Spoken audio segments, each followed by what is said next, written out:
Chittagong Chandgaon RAB ৭ camp থেকে গুলিবিদ্ধ অবস্থায় সিনিয়র সহকারী পুলিশ সুপার পলাশ সাহার মরদেহ উদ্ধার করা হয়েছে।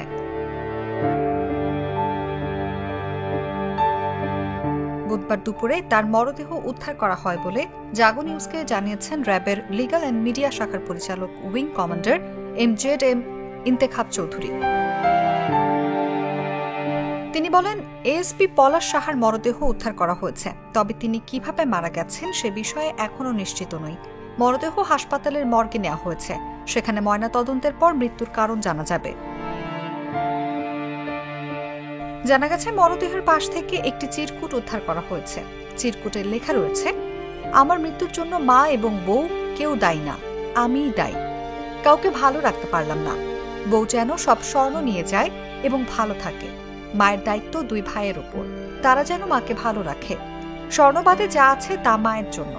দিদি যেন কোঅর্ডিনেট করে। এসপি পলাশ শাখা আগে পুলিশের বিশেষ শাখায় কর্মরত ছিলেন। সর্বশেষ তিনি র‍্যাবে বদলি হন। তার গ্রামের বাড়ি গোপালগঞ্জের কোটালীপাড়া উপজেলার তারাশী গ্রামে।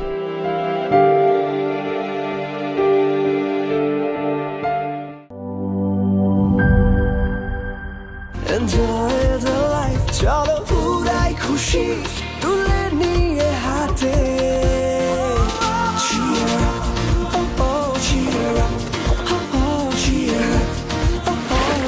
চিল হবে রিফ্রেশিং মুডে। চিয়ার আপ, চলো উড়াই খুশি।